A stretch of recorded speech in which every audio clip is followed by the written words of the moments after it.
Yo la commu, je vous présente la collection d'un pote à moi en matière de film. Bon, il a aussi des jeux vidéo, PS5 oblige. Donc il y a des films et des séries et je vais vous faire découvrir. Alors vous avez vu la présence du coffret des 8 films de Harry Potter, mais je vais commencer par une autre franchise, celle de James Bond avec Casino Royale de Martin Campbell. Ça date de 2007 et c'est un film que j'ai vu par bribes. Il faut absolument que je le découvre dans des bonnes conditions. J'espère pouvoir un jour le voir en salle. Ensuite, une trilogie que j'aime beaucoup, c'est la trilogie du Dark Knight de Christopher Nolan, donc Batman Begins, The Dark Knight et The Dark Knight Rises. Mon préféré, c'est évidemment The Dark Knight, même si je reconnais aux deux autres films énormément de qualités qui font que c'est vraiment une trilogie que j'aime de cœur. Qu'est-ce qui serait le mieux après avoir revu Le Retour du Roi de Peter Jackson, si ce n'est repartir pour un voyage inattendu avec The Hobbit du même Peter Jackson. Ça date de, on va trouver ça tout de suite, 2013 et bon, c'est dommage parce que ces films sur un écran d'une télé, c'est vraiment pas la même chose que quelque chose sur grand écran. Donc la trilogie du Hobbit, c'est sympathique, mais ça casse pas trois pattes à un canard. La Spooky Season de octobre et de Halloween est derrière nous, mais pas si loin en temporalité que ça. Donc je vais vous présenter un film d'horreur que je ne connais pas, Sinister avec Ethan Hawke. C'est un film de Scott Derrickson datant de 2012 et j'ai entendu beaucoup de critiques positives par rapport à ce film d'horreur qui apparemment fout bien les jetons. Alors chez Ruby, on aime bien les films bis. Donc là, on a Le Roi Scorpion 2, suite du film, je ne sais pas, spin-off, et c'est réalisé par Russell Mulcahy, le mec qui a fait Highlander.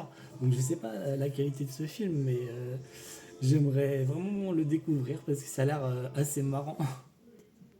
Registre similaire cette fois-ci avec le film culte de Zack Snyder, un film problématique as fuck. Ça date de 2011 et c'est devenu un mème tellement ce film a des dialogues ridicules et des scènes d'action. Bon, c'est divertissant, mais il faut vraiment accrocher à l'univers visuel de Snyder. Chez Ruby, on aimait également beaucoup le cinéma inspiré du cinéma asiatique. Et là, j'ai trouvé un film encore sous cellophane, Bulletproof Monk, avec Chow Yun-fat et Sean William Scott. Et une nana qui s'appelle Jamie King apparemment. Et c'est un film de Paul Hunter datant de 2003. Donc vraiment dans le jus de ce genre de film science-fiction cheap, mais qui peuvent être un bon moment autour d'une pizza avec des amis et des bières. Alors très intéressant le film suivant, c'est un film trauma pour certaines personnes parce que c'est vraiment cringe. Le film Mr Bean, Bean aux États-Unis qui fait des doigts d'honneur et tout, en pensant que c'est ça la manière de dire bonjour. C'est un film de Mel Smith et voilà, j'en ai un très bon souvenir. Je conseille cette comédie loufoque. À présent, petit chemin de traverse vers la fantasy avec à la croisée des mondes, un film avec Daniel Craig, Nicole Kidman, Eva Green, Dakota Richards et Sam Elliott. C'est un film dont le nom du réalisateur n'est pas indiqué sur le DVD. Il a l'air un peu cheap le DVD, mais en tout cas je ne l'ai pas vu et il a remporté l'Oscar des meilleurs effets spéciaux en 2007. Donc voilà, très curieux de voir un jour ce film de fantasy. Un autre film adapté d'un univers de fantasy, celui du jeu vidéo Prince of Persia qui date des années 90. Et là, c'est un film de Mike Newell, très bon réalisateur britannique, avec donc Jake Gyllenhaal en rôle de Prince et notre stresseur Ben Kingsley. Et en personnage féminin, il y a Gemma Atherton. Et c'est réalisé par, voilà, comme je l'ai dit, Mike Newell. J'ai jamais vu ce film blockbuster. Film mal aimé, mais que moi j'aime particulièrement, Jurassic Park 3 de Joe Johnston, avec un retour de Neil de Sam Neill dans son rôle du film initial, et c'est également avec William H. Macy, Téa Leoni. C'est réalisé par le troublion Joe Johnston qui a fait Chérie, j'ai rétréci des gosses, Rocketeer, Jumanji et tout un tas d'autres films d'une certaine qualité. J'aime beaucoup Jurassic Park 3. On part maintenant sur de la merveille avec Big Fish de Tim Burton, le film de 2003 avec tout un tas d'acteurs incroyables, Helena Bonham Carter, Marion Cotillard, Steve Buscemi, Danny DeVito, et nos amis Ewan McGregor, Albert Finney, Billy Crudup et la géantissime Jessica Lange. Voyez Big Fish de Tim Burton, c'est super. Film indépendant que je ne connais pas, je ne connais que l'affiche, donc This Must Be the Place, le film de Paolo Sorrentino avec Sean Penn, qui date de 2011, et j'ai toujours été intrigué par ce film que j'espère voir un jour. Ce serait dommage de passer à côté d'un super film. Alors la dédicace à la France. Fabuleux destin d'Amélie Poulain. Que dire, à part que le film a tout pété au niveau des scores d'entrée. Il a une longévité aussi au cinéma, en salle, qui est assez sensationnelle. Donc le film de Jean-Pierre Jeunet de 2001.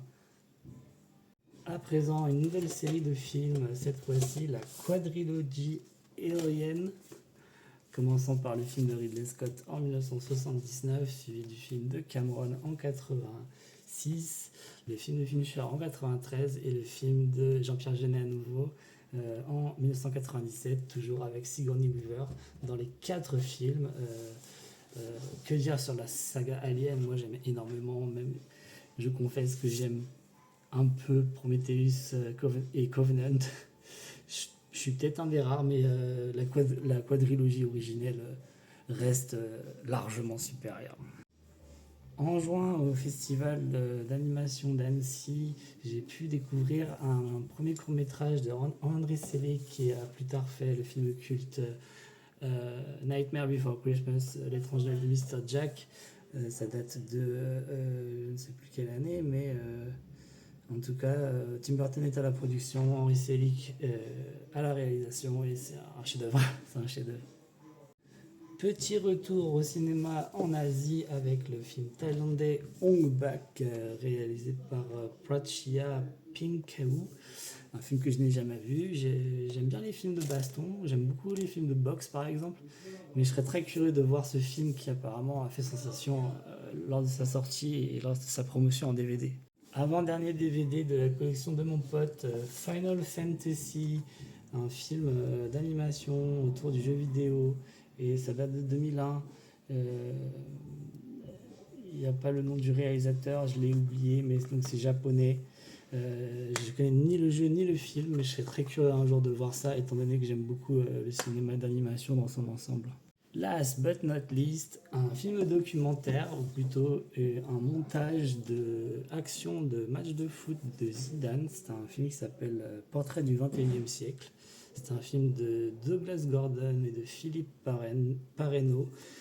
Et j'ai vu que des bouts de ce documentaire, et c'est un documentaire que j'ai envie de voir dans son ensemble, puisque la bande originale a été composée par un de mes groupes préférés de post-rock, j'ai nommé Mogwai, les Écossais, pour ce film autour du brio talent sportif de Zinedine Zidane. Voilà les amis, merci d'avoir suivi cette rubis inspection de la collection DVD d'un pote à moi, et j'espère que ça vous aura donné envie de découvrir les films.